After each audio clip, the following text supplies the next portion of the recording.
आज जिल्हा निवड समितीची बैठक आहे आणि त्यामध्ये अध्यक्षांच्याच मुलाखती आपण घेणार आहोत, नगरसेवकांच्या नाही, कारण नगरसेवकांच्या मुलाखती 7 तारखेला पूर्णपणे आटोपलेल्या आहेत.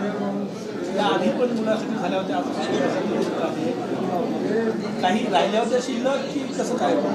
हो, शिल्लक राहिल्या होत्या. अध्यक्षांशी आमच्या जे विधानसभा प्रभारी आहे, मी आहे, त्याही यवतमाळ जिल्हा आहे, गडचिरोली जिल्हा आहे, तिथले विधानसभा प्रभारी होते आणि तिथे त्यांचे इंटरव्ह्यू होते 7 तारखेलाच. म्हणून आपण अध्यक्षांसोबत चर्चा फेस टू फेस झाली नाही, म्हणून आज आपण त्या दिवशी पण नगराध्यक्षपदासाठी काही उमेदवारांनी मुलाखती दिलेल्या त्या ग्राह्य पकडल्या जाईल का की त्यांच्या पण? हो, बिलकुल पकडल्या जातील.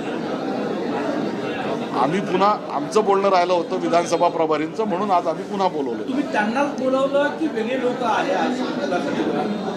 नाही, वेगळे लोक काय, ज्यांनी अर्ज केले आहेत पक्षाकडे, पैसे भरले आहेत, त्यांनाच आपण बोलवलेलं आहे. त्या दिवशी तुम्ही विनंती केली होती की निवड समिती नसल्यामुळे बैठक पुढे ढकलावी, मात्र बैठक कंटिन्यू झाली नाही. अशी विनंती वगैरे काही केली नाही. मला माझ्या जिल्ह्याच्या मुलाखती होत्या, मलाही जायचं होतं, म्हणून मी आलो. अध्यक्ष साहेबांना सांगितलं की नगरसेवकांच्या मुलाखती आटपा. आता त्यांनी बोलवलं, सगळ्यांना होतं, त्याच्यामुळे ते नगरसेवकांच्या अध्यक्षाचे घेतलं तर वावगं काय? मला सांगा, आज तुमच्या बैठकीमध्ये जिल्ह्याचे खासदार नाही आहेत, सुनील केदार नाही आहेत, दोन्ही महत्वाचे नेते आहेत, त्यांच्या अनुपस्थितीमध्ये नाही. हे मोठे लोक आहेत आणि कोणी खासदार साहेब आजारी आहे, सुनील भाऊ येत आहेत. सुनील भाऊ 5 जिल्ह्याचे प्रभारी आहेत, त्याच्यामुळे मुंबईत आज आमच्या पक्षाच्या मुलाखती आहेत आणि मुंबईत सगळ्या ज्येष्ठ नेत्यांना बोलवलेलं आहे, म्हणून सुनील भाऊ मुंबईत आहेत, मुळक साहेब मुंबईत आहेत. सर, सगळ्या जागांवर तुम्ही हे घेत आहे की काही जागा महाविकास आघाडीचे घटक पक्ष आहे त्यांच्यासाठी सोडलेला आहे, कारण याचा अर्थ असा होईल की तुम्ही 16ची तयारी करता? नाही, असं बिलकुल नाही. जिथे आमच्या पक्षाची ताकद आहे तिथे आमची निवडणूक लोक लढतील आणि महाविकास आघाडीमध्ये जी समन्वय समिती प्रदेशने तयार केलेली आहे, त्या प्रदेश समन्वय समितीच्या पुढे जर काही प्रॉब्लेम असतील तर ते जातील आणि ते सॉल्व्ह होतील. त्यात नवीन काय? शरद पवार गटाकडून आरोप करण्यात आला की काँग्रेसने आपल्याकडून दुसरे भोजन केले नाही, त्यामुळे आम्हाला स्वतंत्र विचार करावा लागेल.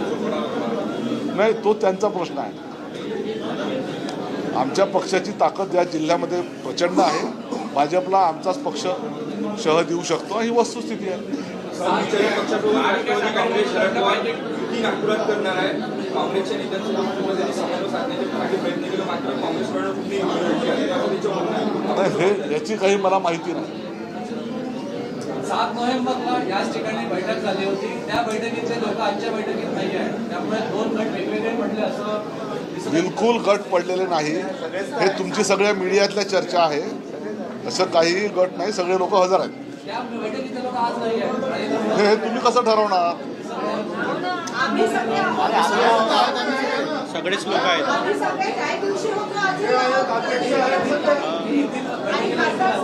खासदार साहेब पार्लमेंटरी बोर्ड आहे म्हणून केदार साहेब गेले आहे राज्याचं. विनाकारण तुम्ही गॉसिप बनवू नका. तुमची तयारी महाविकास आघाडीमधून लढण्यासाठी आहे की स्वबळावरच नाराज? जिथे जिथे स्थानिक लोकांची मागणी आहे, स्वबळावर लढलं पाहिजे, तिथं स्वबळावर लढणार आहोत. जिथं आमची थोडी बहुत कमी जास्त ताकद असेल तिथं आघाडी करून पण लढणार आहोत. आकडेवारी ठरलं का की ग्रामीणमध्ये ज्यांच्या नेतृत्वामुळे जास्त ऊर्जा मिळते ग्रामीणच्या सगळ्या कार्यकर्त्यांना त्यांची ऊर्जा काय? सुनील केदार जी त्यांची अनुपस्थिती नेतृत्व आहे ग्रामीणचं, तेच नाही आजच्या बैठकीमध्ये. आज मुंबईला प्रदेश निवड मंडळाची बैठक आहे, भाऊ त्याचे सदस्य आहे. इथं बसलेले कोणी प्रदेश निवड मंडळाचे सदस्य नाही, म्हणून जे प्रदेश निवडचे सदस्य नाहीत ते इथं हजर आहेत. जे प्रदेश निवड मंडळाचे, आता बाबा मुळक साहेब, राजेंद्र मुळक, ते वर्धा जिल्ह्याचे प्रभारी आहे, वर्धा जिल्ह्याची बैठक आहे, त्याच्यामुळे ते तिथे गेले आहेत. 16 16ला संध्याकाळपर्यंत होईल. Thank you sir.